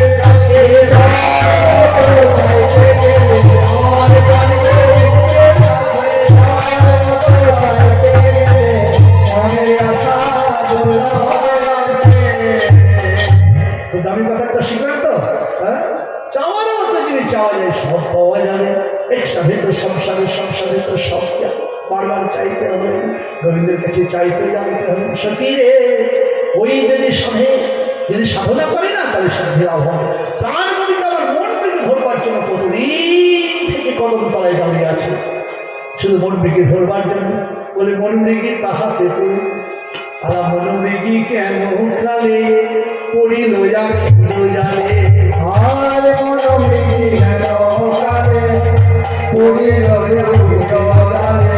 শূন্য দেব পিঞ্জর রইলে, শূন্য দেহ পিঞ্জর রইল। আমার শূন্য দেহ পিঞ্জর রইল রে। শূন্য দেহ পিঞ্জর রইল। ও মায়েরা, তোমাদেরকে একটা প্রশ্ন করবো, দেখি তো কেউ উত্তর দিতে পারো। মেয়েদের সবচাইতে বড় অলংকার কি বলো? বড় অলংকার কি? স্বামী, যার বিয়ে হয়নি ও তো মেয়ে। আর কি অলংকার? মেয়েদের কথা বলা হচ্ছে, বউদের কথা। মেয়েদের সবচাইতে বড় অলংকার হচ্ছে লজ্জা। যার লজ্জা নাই, নির্লজ্জ মেয়ে, ওর কোন বেহায় ওর কোন জায়গায় স্থান হয় না। এটা তো রামায়ণী বলছে, আমি নয়, রামায়ণী বলছি। যাদের বিয়ে হচ্ছে না তো বড় স্বামী অলংকার। বড় অলংকার হচ্ছে স্বামী তো বটেই, কিন্তু সবচাইতে বড় সম্পদ হচ্ছে নারী জাতির সবচাইতে বড় সম্পদ হচ্ছে লজ্জা। হ্যাঁ, আর বড় অলংকার হচ্ছে স্বামী। এটা বিয়ের পর। যার বিয়ে হয়নি বড় সম্পদ কি? লজ্জা। নারী জাতির যদি লজ্জা না থাকে, সবই বেকার। আর লজ্জা থাকলে কত শুনিয়ে তার কাছে আসলে বলা সীমাই খানা। সখী রে, আমার লজ্জা ছিল হেমাদার, গুরু গৌরব সিংহদার, ধর্ম কপাট ছিল লোহার কপাট, ধর্মের কপাট ছিল। ধর্ম ভয় ছিল, লজ্জা ভয় ছিল, ঘৃণা ভয় ছিল। কিন্তু কি বলবো সখী রে, ওই বংশীর লজ্জাঘাতে পড়ে গেল আকস্মে মাতে, ওগো সমভূমি করি লইয়া। লজ্জা ছিল, অহংকার ছিল, আমার গুরু গৌরব ছিল, আর লোহার কপট দিয়ে আমার লজ্জাটা ঘিরা ছিল। যেই বংশের শব্দ শুনল, বংশের লজ্জাঘাতে বজ্র, আকাশে বিদ্যুৎ পড়ে না, এমন ভাবে বিদ্যুতের বাড়ি লাগলো আমার ধর্মের কপাটে, কপাট ভেঙে চলে গেল। দিয়ে কি করল? লজ্জা ছিল হেমাদার, গুরু গৌরব সিংহদার, ধর্মের কপাট ছিল, তাই বংশীর বজ্রাঘাতে পড়ে গেল আকস্মাতে। কখন পড়ে গেল আমি বুঝতেই পারলাম না। সমভূমি করি লইয়া কি করি? চামটাতে কীর্তন হচ্ছে, চমেদি দেখে আসি। দিদি এসেছেন, বড় লোকের বাড়ি আপনার পাশে দেখতে পাবে, বেশি দূরে যেতে পাশে। 3 দিন ধরে গান হচ্ছে, একদিনও দেখতে পেলাম না। গতবার ছিলাম ওদের বাড়িতে, ছিলাম। আপনি এবারে সদস্য মনে রাগ করতেন না, হ্যাঁ? যদি বা এসে থাকে রাস্তায়, আমি ওই মার উপরে বসে দেখতাম শুধু, কি যে সারা শরীর। কত ভাগ্য মানে মানব জন্ম পেয়েছে, আজ বড় লোক হয়েছে। জানো না তুমি কোন পূর্ণ ফলে হয়েছ, কোন শক্তির ফলে? এই যে গোবিন্দ দেয় ধন, মানুষের বুঝতে কেড়ে নিতে কতক্ষণ। হ্যাঁ, ভেব না রাজা, ভেব না প্রজা। আমার একজন মুসলিম কবি সাল্লাল্লাহু আলাইহি ওয়াসাল্লাম, দিনের নবী হযরত মুহাম্মদের পয়গম্বর, কাজী নজরুল ইসলাম, বিদ্রোহী কবি কাজী নজরুল ইসলাম, তিনি তার দুয়ারে বসে বললেন, কাহার সমাধান কি জানি, কাহার সমাধান নাকি জানি, কাহার সমাধান নাকি জানি।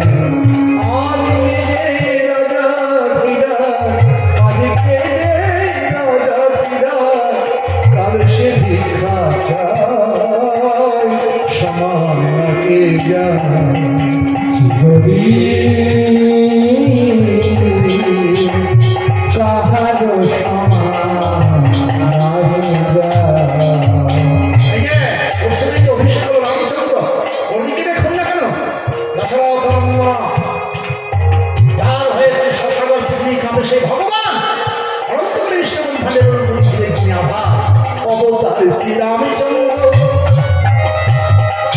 যে জানকীর পতি তার গলা বনবাস রাবণ করে দূর গতি। ভেবে দেখো ভগবান শ্রী রামচন্দ্রকেও ছাড়েননি, দুঃখ দুর্দশা হেসে বেড়ায় জীবনে শেখা বললেন যে না, আমি রামচন্দ্র ভগবান আমাকেও কিছু দুঃখ ছাড়েনি, অবতার শ্রী রামচন্দ্র। যে জানকীর পতি তার গলা বনবাস রাবণ করে দূর গতি। আগুনেও পুড়িল না সীতা, আগুনেও পুড়িল না ললাটের বিঘ্রাতায় সমান নাকি যায় যদি কার সমান নাকি যায় যদি কার সমান নাকি যায়। চিরদিন কারো সমান যায় না। আজকে তুমি এই কীর্তনটাকে দেখে ঘৃণা করছো, নাকে কাপড় দিচ্ছে, তুমি বড় লোকের মেয়ে এখানে বসে কীর্তন শোনো। বলি শোনো, ভগবান দিয়েছে ধন, মানুষের বুঝতে ধন, কেড়ে নিতে কতক্ষণ। এক্ষুনি ভূমিকম্প আসলে সব বাড়ি ঘর পড়ে যাবে, দহ পড়ে যাবে, জায়গা একটাই থাকবে। গোবিন্দের ইচ্ছায় সব হবে। হয়েছে তো, অনেকের হয়েছে, অনেকের হয়েছে। তাই বলছেন জগৎ তুমি জেনে নাও, সমভূমি করিল আমায়, উঁচু নিচু সব সমান করে দিল, কিছুই রাখল না সজনী। আর শুনবেন অপকার হাহা, মহারাজা হরিশ্চন্দ্র রাজ্য দান করেছে। রাজা হরিশ্চন্দ্র তিনিও শ্মশান রক্ষী হয়েছিলেন, শ্মশানরা পৃথিবীর অধীশ্বর ছিলেন। সেই হরিশ্চন্দ্র রাজা দানবের কাছে হরিশ্চন্দ্র দান করে দিয়ে কি হলেন, শ্মশানে তিনি নোংরা পুরালেন, এমনকি তার ছেলেকে পর্যন্ত পুরাতে গিয়েছিলেন, দাহ করতে গিয়েছিলেন বা সব কার্য করতে গিয়েছিলেন। তাহলে চিন্তা করেছেন যে শ্মশান রক্ষী ডোমের কাছে দিতে হলো। তাহলে চিন্তা করে দেখেন যে ভগবান কাউকে ছাড়েন না। সখীর আমার অবস্থা পায় হয়ে গেল, সমভূমি করিল আমার, শুধু তামাই তামাই সখী রে ধৈর্য সালে হাতি বান্ধা ছিল বারাতি সখী রে।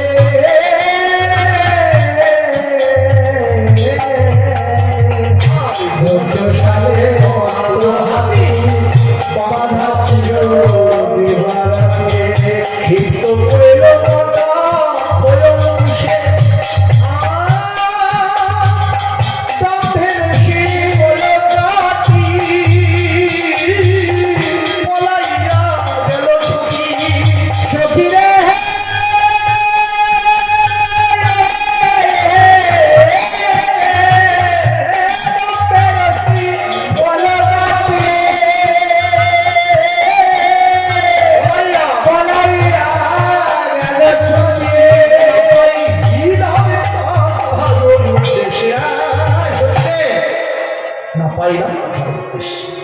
আমার দম্ভের শিকল থেকে অহংকার ছিল, দম্ভ ছিল, আমার মান ছিল। হ্যাঁ, ধৈর্যশালী মত হাতি, আমার হাতি ধৈর্যশালী খুব চাপা হয়ে বাঁধা ছিল। কিন্তু যখনই আমি গোবিন্দের নাম শুনলাম, ওই দম্ভের শিকল, আমার অহংকারের শিকলটা কেটে গেল, ধৈর্যের বাঁধে কেটে গিয়ে আমার সেই ভক্ত হাতিটা ওই ঘর থেকে পালিয়ে গেল। না পাইলাম তার ওই উদ্দেশ্যে। এখন কালিয়া কুটিল মানে কুলশীল ধরি পারে, অতএব ছিল ব্রজবাস। না না সখীরে, আমার এই ব্রজে থাকা হলো না, ব্রজের বাস বুঝি আমার বুঝে গেল, অতএব ছিল ব্রজবাস। এখন প্রাণ মাত্র আছে বাকি, এটাও বুঝে যাই সখী। ভনয়ে জগদানন্দ দাস, জগদানন্দ দাসের এত সুন্দর পথ, তাকে তো দক্ষিণ আমরা দিতে পারবো না। আপনারা একটু সবাই মিলে প্রণাম করুন, বলে ভনয়ে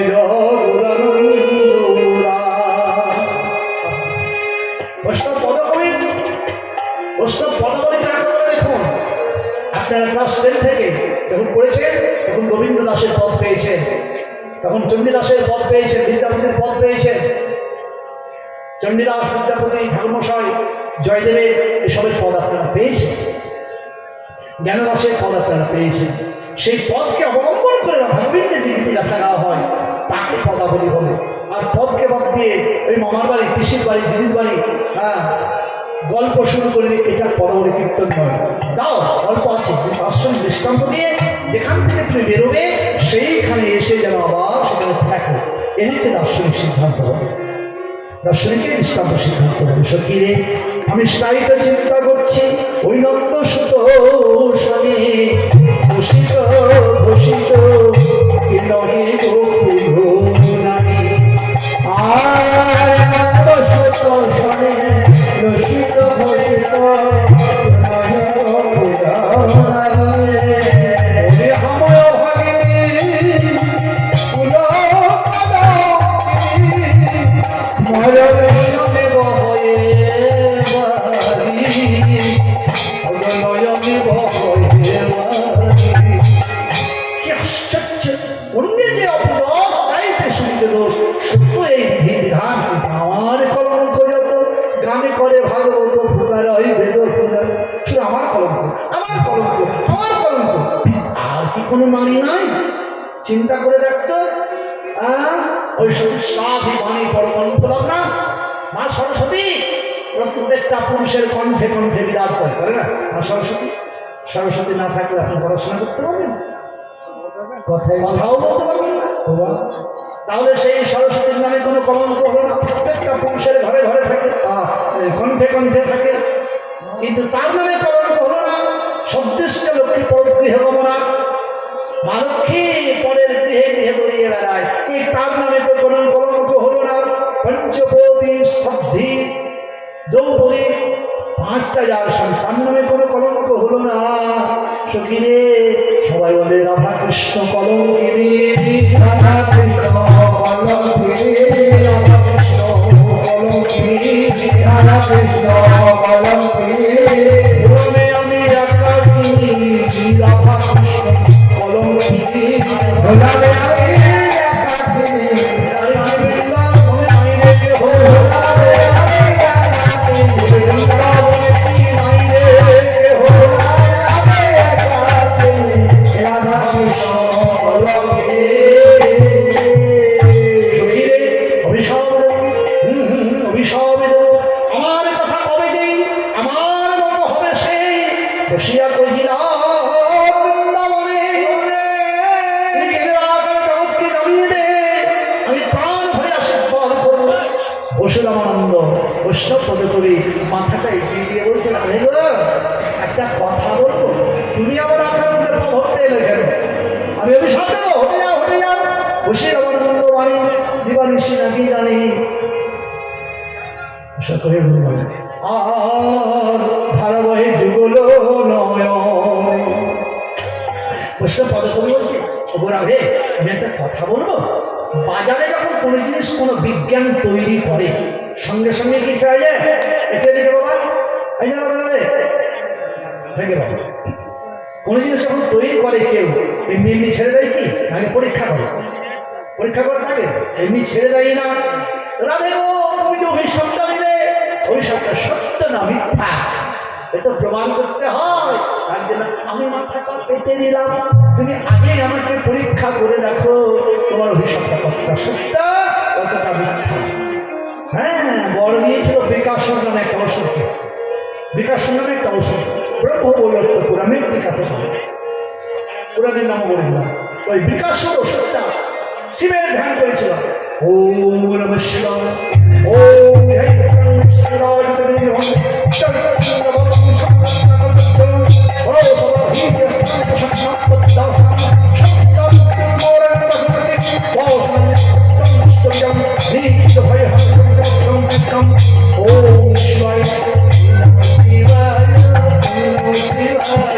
ওম নমঃ শিবায়, ওম নমঃ শিবায়।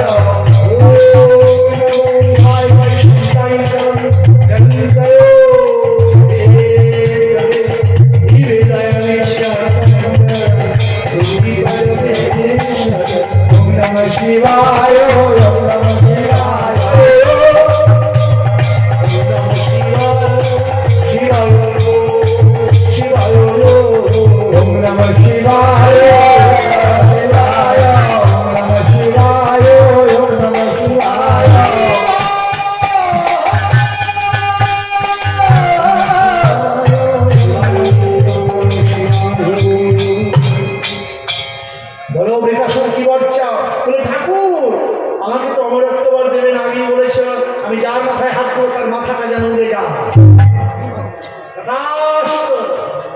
বিকাশর বলছে, কোনো কোনো মধ্যে বিকাশর লেখা আছে, কিন্তু ব্রহ্ম পরিবর্তন হচ্ছে বিকাশর। যার মাথায় হাতে মাথায় কারণে মিলে যায় কষ্ট। বর পেয়ে গেলেন, ভোলানাথ চলে গেল, চলে আসছে, কারণ এত সুন্দর বর পেয়েছে, ভেতর ভেতর কুকলি খেলছে, এদিকে খোঁজা নিচ্ছে, কার মাথায় দেবো, কার সামনে খানে না হল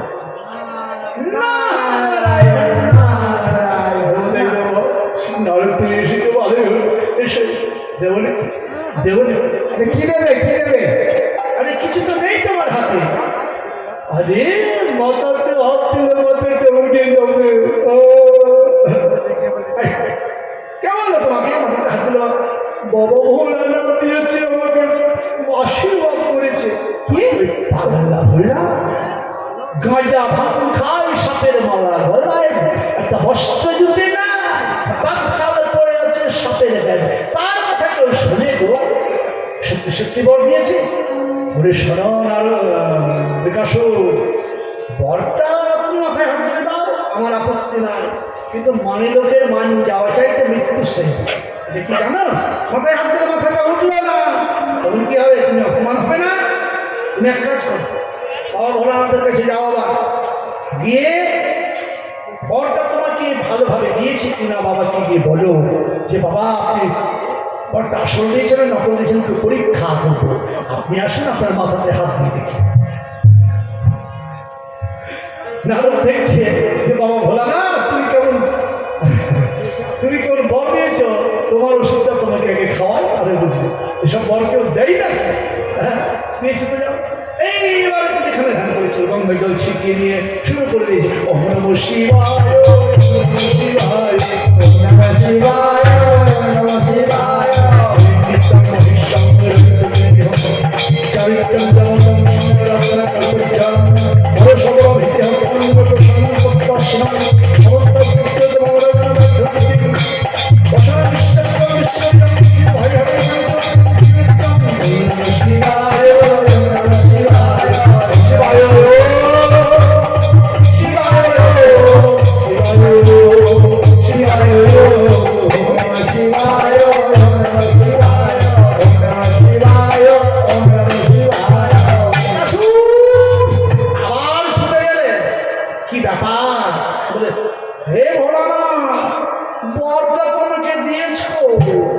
সত্যিকারী দিয়েছ তো?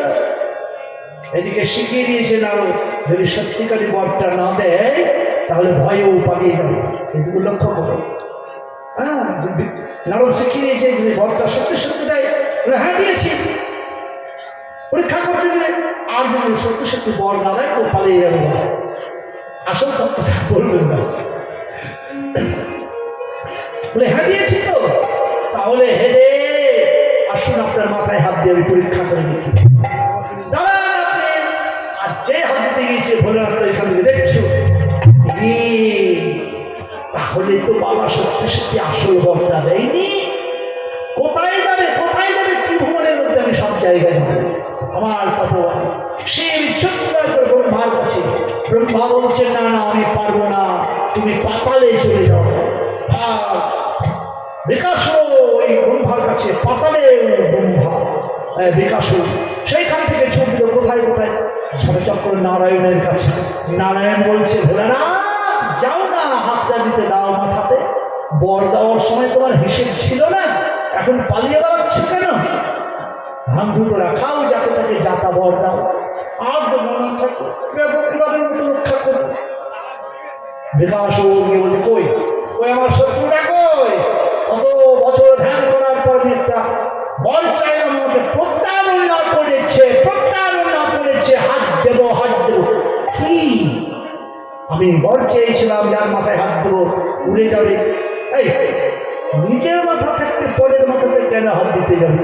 কথা তো ঠিকই বলেছো, যেই নাচতে নাচতে ওই আমার বিকাশ নিজের মাথায় হাত দিয়েছে, সঙ্গে সঙ্গে মাথাটা উড়ে চলে গেল। বুঝলেন কি? শাস্ত্র বলেছে যে কোনো জিনিস আগে দেয় পরীক্ষা করতে দেখতে হয়। ও রাধে তুমি যে বলে দিলে আমার কথা কবে যে আমার মতো হবে, সেই বসিয়া কহিলাম বৃন্দাবনে বসুরামানন্দের মানে দিবানিশি নাকি জানি ধারাবাহে যুগল নয়া। আমাকে তুমি একটু পরীক্ষা করে দেখো, আমি যেন জন্মে জন্মে কাঁদতে পারি। জন্মে জন্মে কাঁদিতে পারি। মায়ের আশীর্বাদ এই অভিশাপে করো দেবী, ওরা হে রাজনন্দিনী। আমায়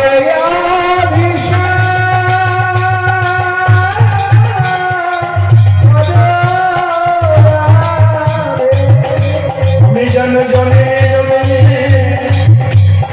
কাঁদিতে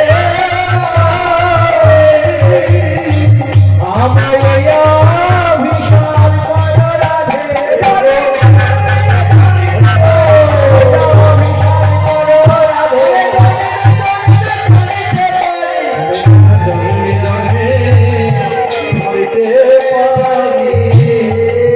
মায়েরা কি জন্য এসেছেন? কীর্তন শুনতে। জন্মে জন্মে যেন কৃষ্ণ বলে কাঁদতে পারি, এটাই আমাদের চাওয়া, এটাই আমাদের পাওয়া।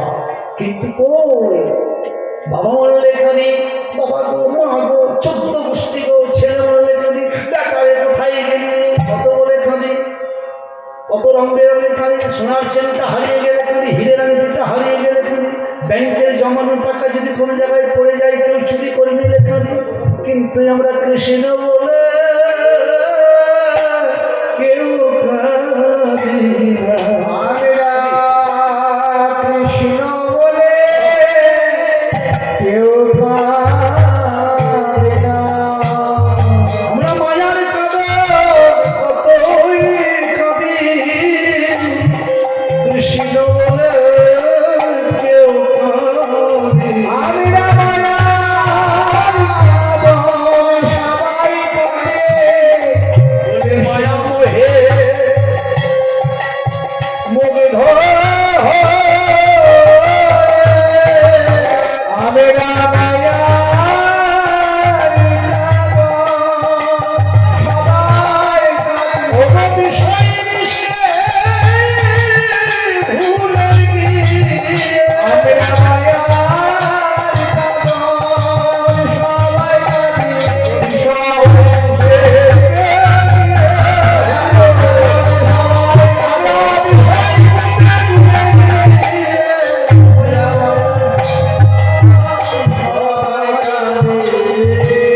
মায়ার কারণে সবাই কাঁদে, কৃষ্ণ বলে কেউ কাঁদি না, কেউ কাঁদি না কৃষ্ণ বলে। কিন্তু যেটা বলে কাঁদার কথা সেটাই আর করি না। সখীরে ওটাই তো চিন্তা করছি, বলি অল্প বয়সে মোর আর শ্যামল রসকে জল জল সখীরে।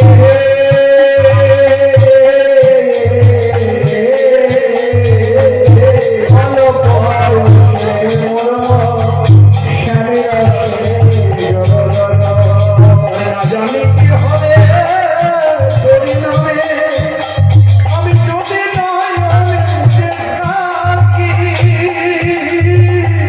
অন্তরে কোনো ভয় সখিরে।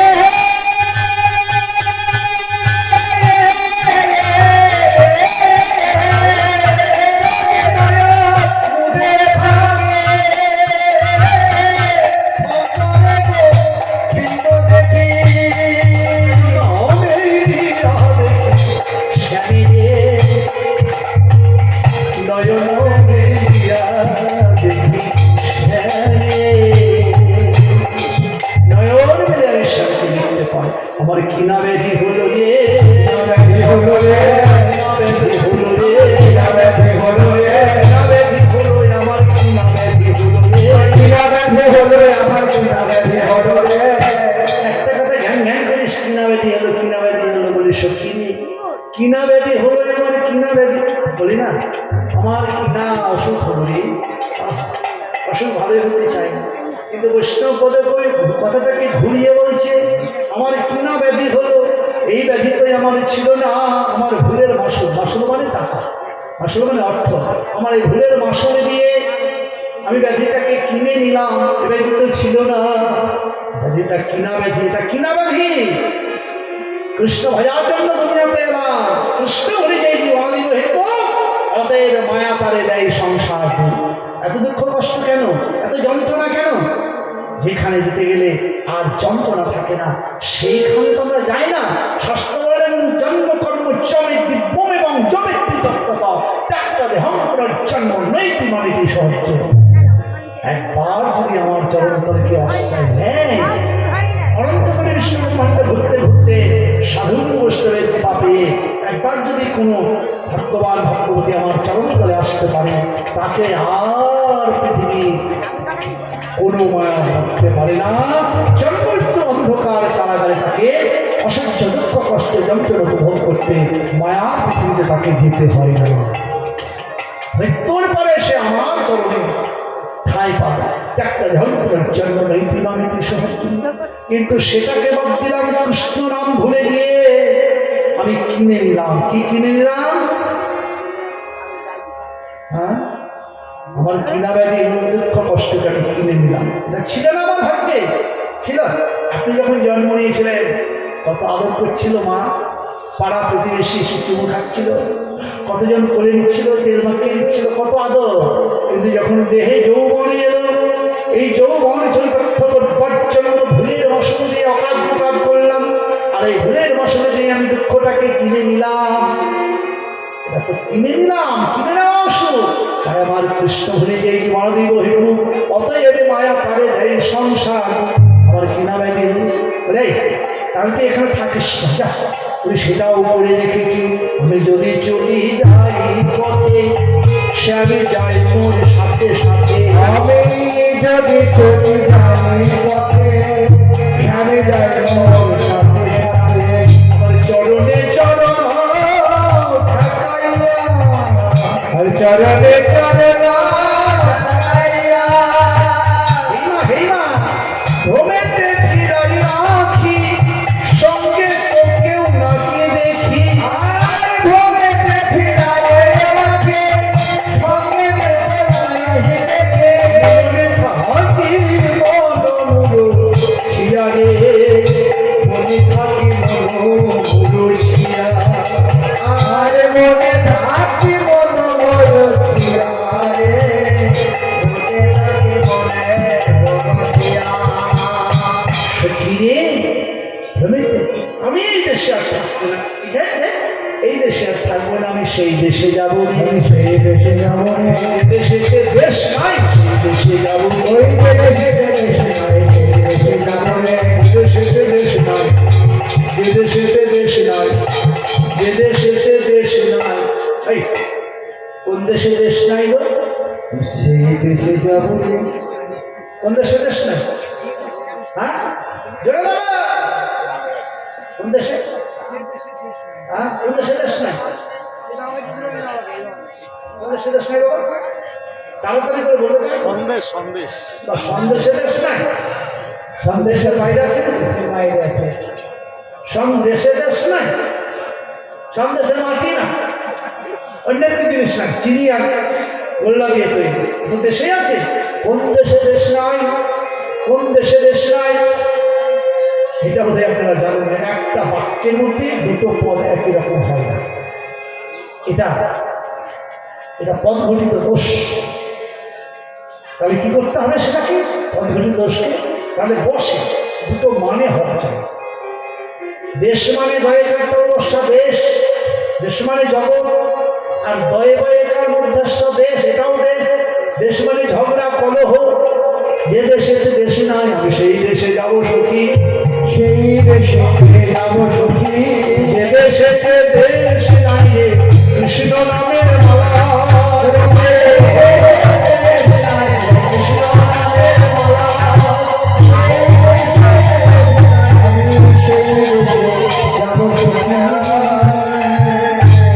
যে দেশেতে দেশ নাই মানে যে জগতে কৃষ্ণ নামের কোনো কলহ নাই, সবাই কৃষ্ণকে ভালোবাসে, আমি সেই দেশে যাব। এটা হচ্ছে প্রেম রাজ্য। হ্যাঁ, প্রেম রাজ্য ছাড়া যে কোনো রাজ্যে যাবে সব জায়গায় সব রাজ্যে একই দেশ, কিন্তু প্রেম রাজ্যে যখন ঢুকবেন তখন দেখবেন সেখানে কৃষ্ণ নামের কোনো কলহ নাই, সবাই নয় জলে ভাষায় কৃষ্ণ নাম। সখী রে আমি সেই দেশে যাবো যে দেশে দেশে নয়। তাই মনে মনে করলাম এত যখন আমার নামে কলঙ্ক। আমি কহিনুত্তরের আগে দাগা পেলাম শ্যামে দাগে, এছাড়া জীবনের নাকি আবার তিল তুলসী দিয়া সবার কলিক বিদহিয়া দিল তো তুলসী দিয়া সবার পর করে দিয়া জনমের মতো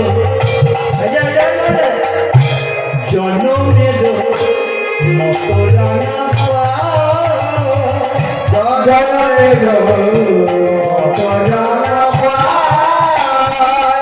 আমি জন্মের মতো সতে দিলাম। সত্যি একটা কথা না বললেও নয় আর বললেও নয়, তোর উপরে কথা বলা ঠিক নয়। ওই যে তিল তুলসী দিয়ে আত্মসমর্পণ করলি বললি, তুলসী দেয় এটা মানলাম। কেন তুলসী দেয় 56 ভোগ 36 বাজে বিনা তুলসী প্রভে নাহি মানে তুলসী না দিলে ভোগ নিবেদন হয় না। তোর দেহ ভোগটাকে নিবেদন করে দিলি গোবিন্দ চরণে, ঠিক আছে? আবার তিল দিলি কেন বল না রে, তিল দিলি কেন বল, বল যা জানা সে বল, ইচ্ছে জানা না আল্লাহ তিল দিলি কেন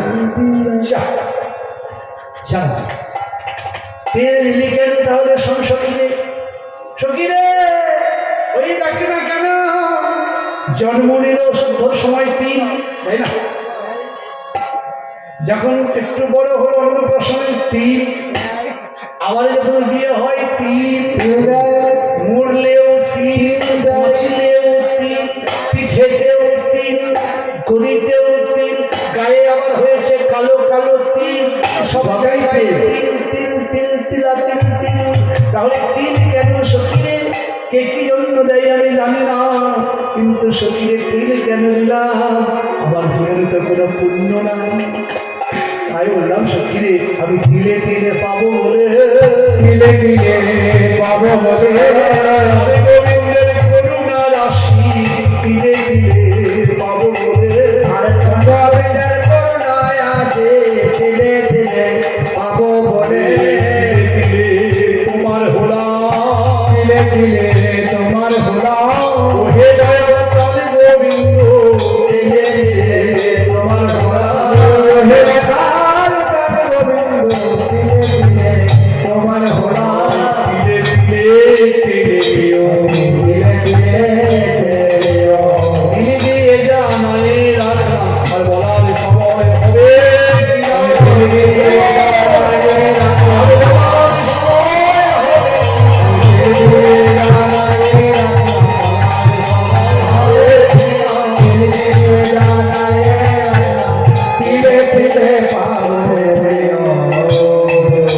তিলে তিলে পাবো বলে গোবিন্দের রাঙায় চরণ তিল দিয়ে আগে থেকে জানিয়ে দিলাম। আমাদের সেখান থেকে যাচ্ছে যে কৃষ্ণ হচ্ছে আমাদের আদর্শবান পুরুষ এবং কৃষ্ণকে আমাদের ভজা উচিত। তিলে তিলে তিল দিয়ে জানিয়ে দিলে একটু একটু একটু করে তিলে তিলে গোবিন্দ ভজন করো, এটাই হচ্ছে তত্ত্ব।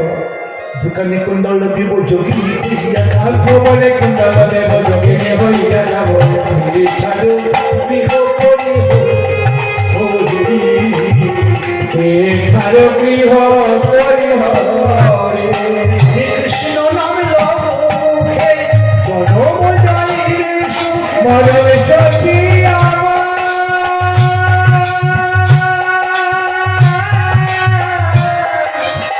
মরমে সখী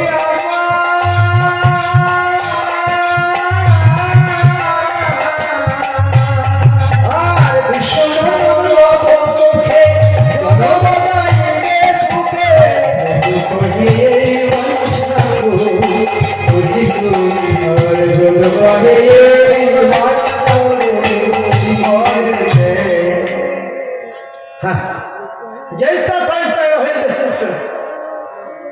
শাস্ত্র বললেন কি, এই পৃথিবীতে কৃষ্ণ ভজন যদি না করো তাহলে সব কিছু বেকার। রাজাবাবু শীতের সময় যে মা, রাজাবাবু শীতের সময় গান গাইবে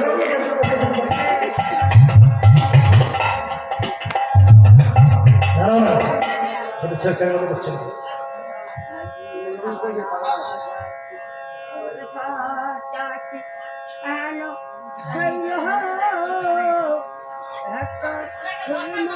হরে কৃষ্ণ।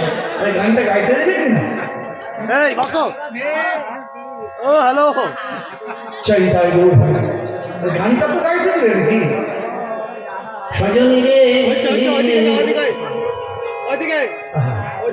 রাজা বাবু পৌষ মাসে কেমন শীতটা গেল, ধাপনটা গেল দেখলেন তো, কিটকিটে শীত।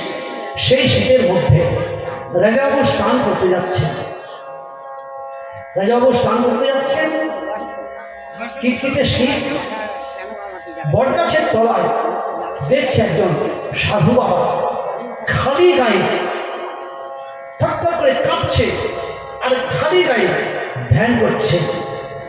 ছিপছিপ করে বৃষ্টির মতো শিশির পড়ছে, আর সেমত অবস্থায় সাধু বাবা ধ্যান করছেন, আর রাজাবাবু যাচ্ছেন গঙ্গা স্নান করতে পিতৃতত্ত্ব।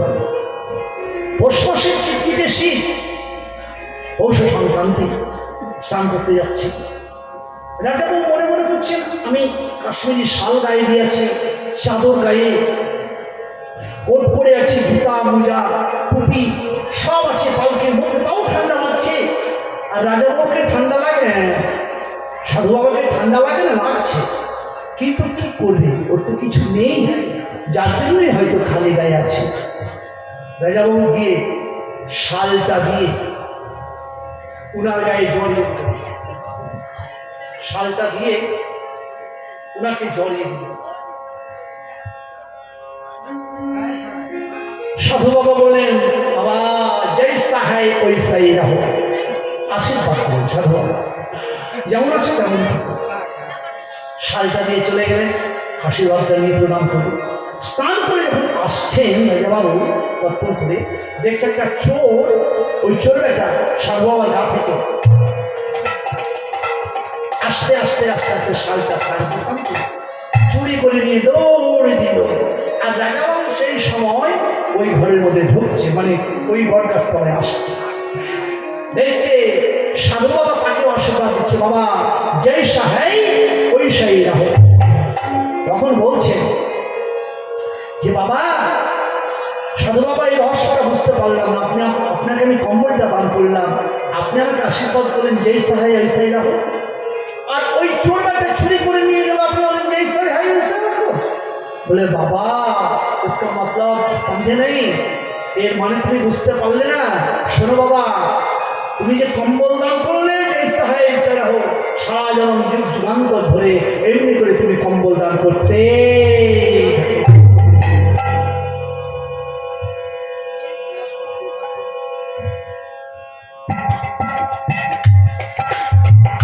ভক্ত বাবা আমার গোবিন্দ আসরে 50 টাকা দান করেছে, তার মনোবাসনা যেন গোবিন্দ পূর্ণ করে।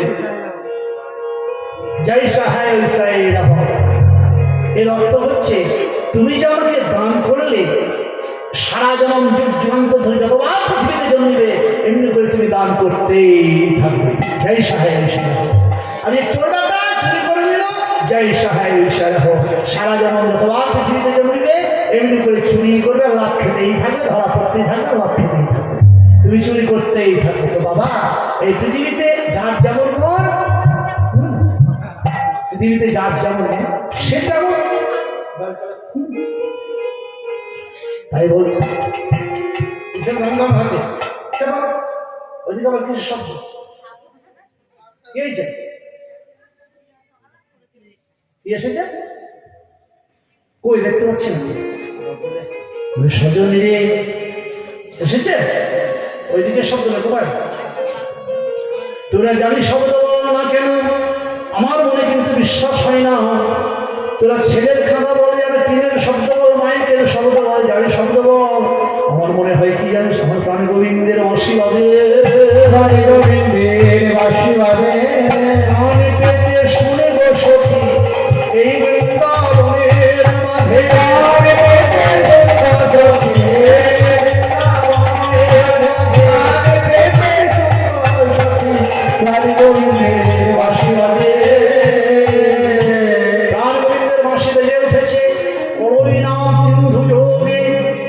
রাশের বসে বেজে উঠেছে। একটা বেনু, একটা মুরলী, একটা বংশিকা। আজকে মুরলী বেজেছে। এই মুরলী কি হয় না, গোপীগণের মন প্রাণকে হরণ করে নিয়ে এসে গোবিন্দ চরণে চিরতরের জন্য দাসী করতে বলে হাসিটা বেজেছে কিভাবে, মন্দ মধুর প্রাণে মন্দ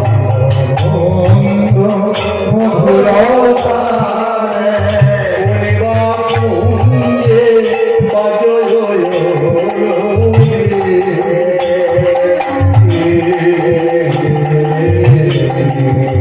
বলি বসে না জানি কখন পরে কি আভাসী না জানে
গোপীগণ আদিগুলো প্রাণ দিয়ে ছুটে ছুটে যাচ্ছে। আর এদিকে মায়েরা, আপনার তো বড় জোরে কীর্তন শুনছেন, কিন্তু সকালে বলেছিলাম যদি আবার বলি, কীর্তন শুনলেই হবে না। তিনজনের কাছে যেতে গেলে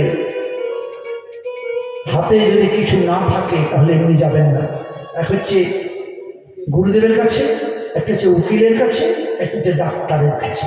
এই আর কীর্তন যিনি শুনছেন তিনি গুরুদেবের মধ্যে পড়ছেন। হ্যাঁ, সবর গুরু বলা হয়। আমাকে বলছি না, কোনো কীর্তনে কীর্তন করবে, তা এদেরকে যদি উপযুক্ত দক্ষিণা না দেওয়া যায় তাহলে কীর্তন শোনাটা বিফল হবে। ভোজন করলে ভোজন দক্ষিণা দিতে হয়তো। আপনারা ভোজন দক্ষিণা নিয়ে এসেছেন কি? এসেছেন?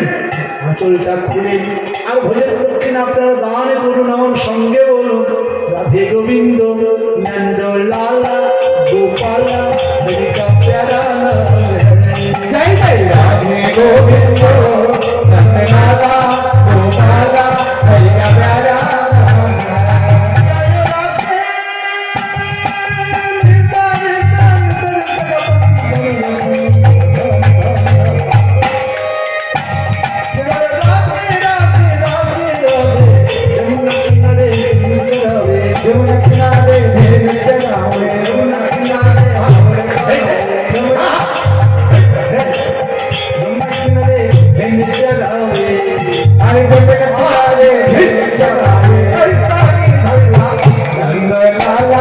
Gopaala, Gopaala, Gopaala,